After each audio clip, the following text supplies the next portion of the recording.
Halo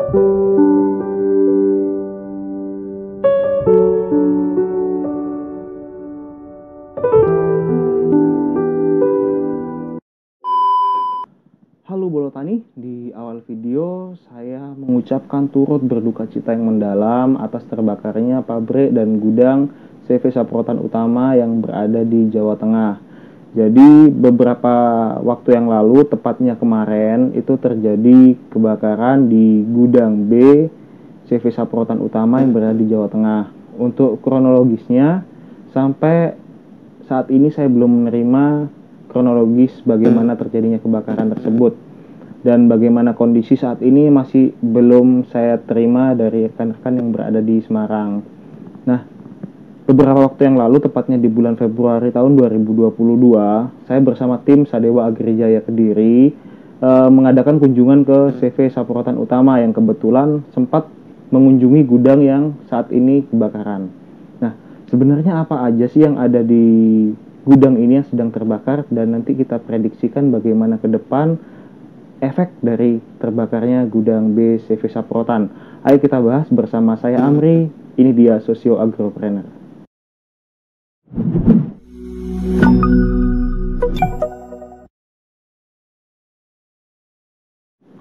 Bolotani, ketika kemarin saya berkunjung ke CV Saprotan Utama, tepatnya di bulan Februari tahun 2022, saya kebetulan mengunjungi 3 tempat Bolotani.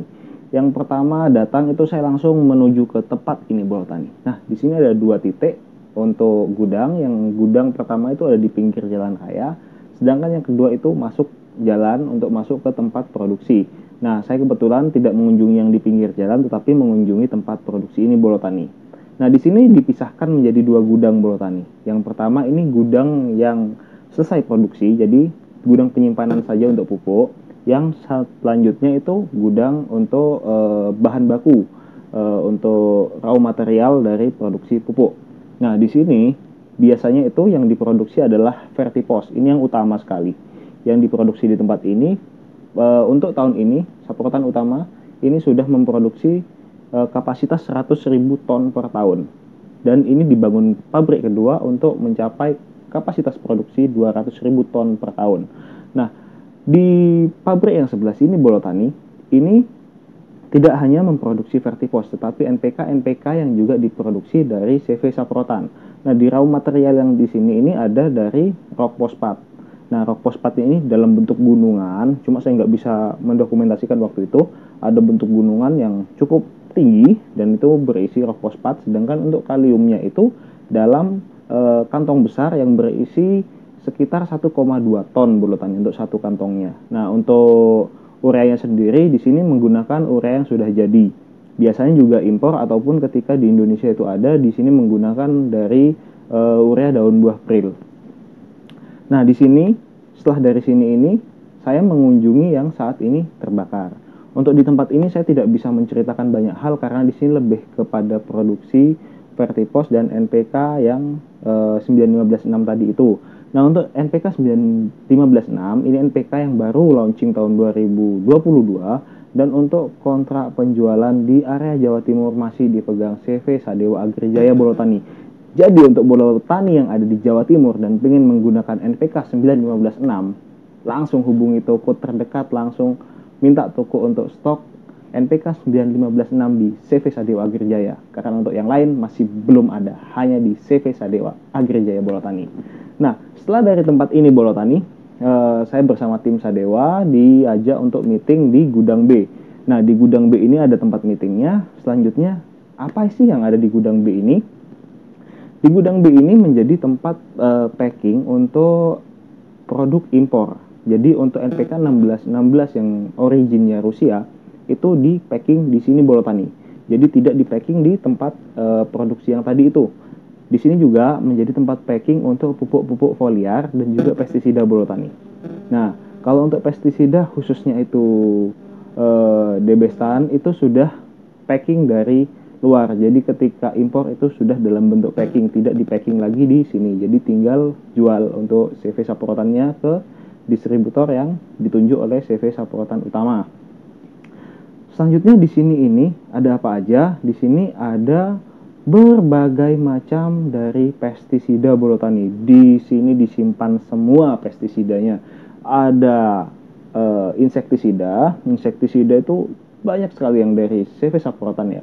Nah ini misalkan untuk orang ini ada Toram, terus ada Abamectinnya di sini ada Starmec, ada Abamectin imida yang namanya Avimec nih Bolo Tani.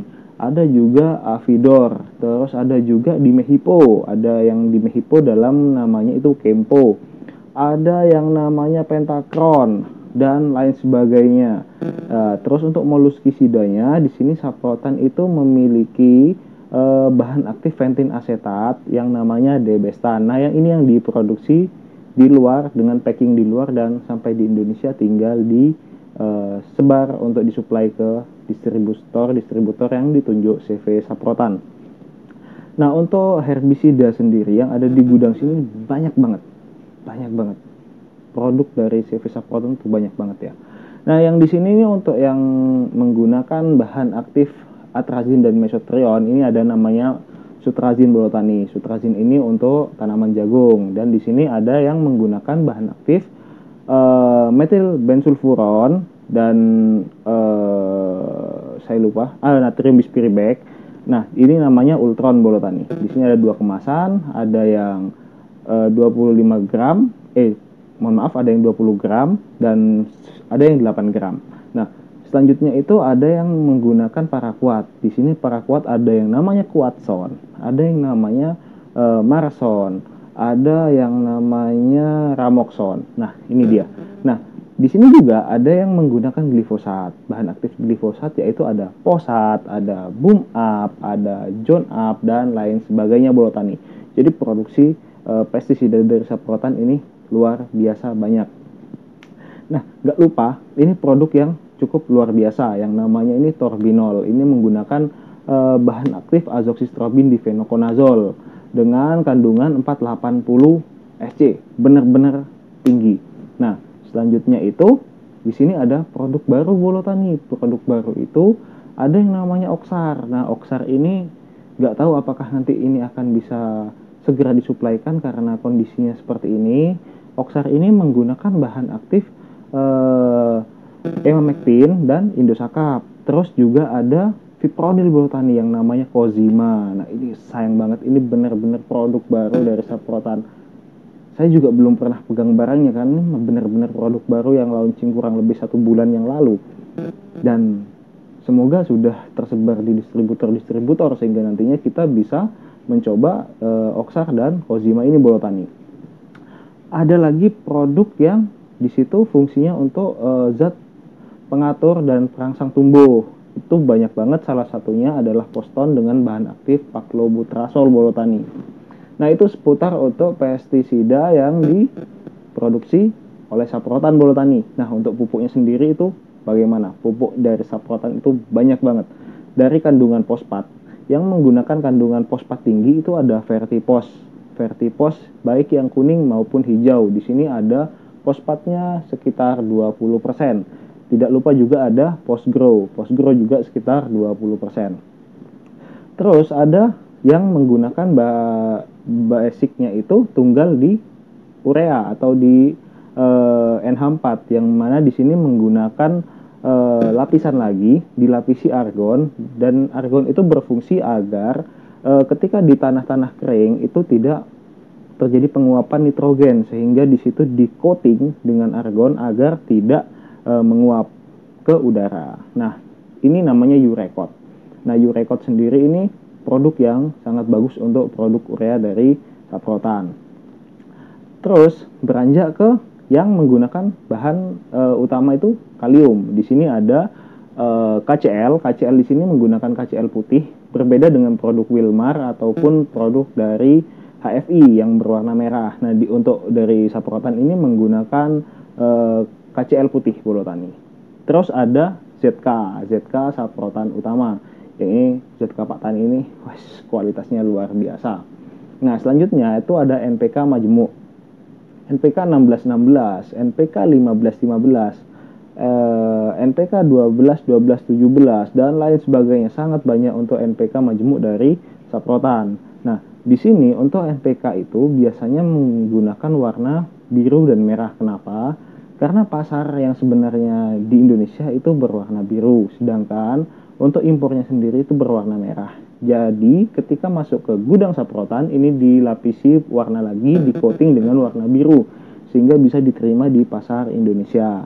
Seperti itu Bolo Tani. Jadi jangan kaget ketika dilarutkan itu terkadang masih ada sedikit warna merah karena memang ketika impor itu berwarna merah dari Rusia. Seperti itu Bolo Tani. Nah, untuk pupuk foliarnya yang di gudang ini sangat-sangat banyak.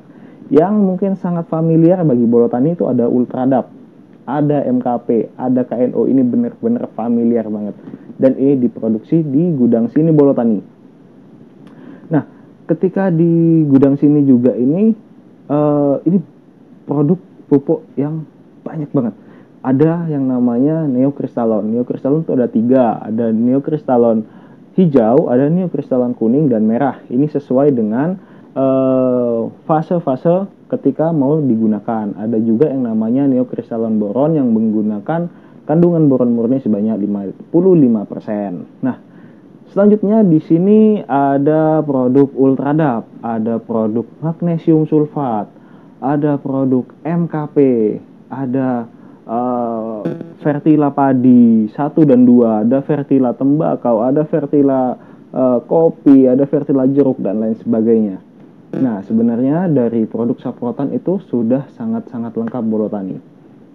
Yang menjadikan saprotan ini juga sangat menarik pasar yaitu harganya benar-benar terjangkau dan sangat-sangat baik kualitasnya. Kualitas bagus, harga murah. Wah, luar biasa. Ibaratnya itu kualitas pejabat harga rakyat. Seperti itu Bolo Tani.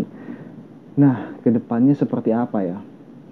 Ketika sudah terjadi seperti ini, kebakaran yang mengakibatkan gudang dari pestisida dan pupuk impor ini terbakar, ya semoga dari saprotan ini bisa segera mengambil tindakan. Mungkin untuk impor selanjutnya bisa diproduksi di gudang yang memproduksi Vertipos, bisa menjadi solusi, ataupun ada solusi-solusi lain yang dari saprotan utama sendiri. Ya semoga bisa segera teratasi agar tidak terjadi kelangkaan barang dari saprotan, karena barang-barang dari saprotan tuh benar-benar dibutuhkan di lapangan Bolo Tani.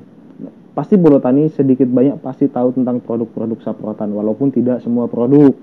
Nah, saprotan utama sendiri itu sedang ekspansi Bolo Tani. Jadi dulu itu memang namanya CV Saprotan Utama.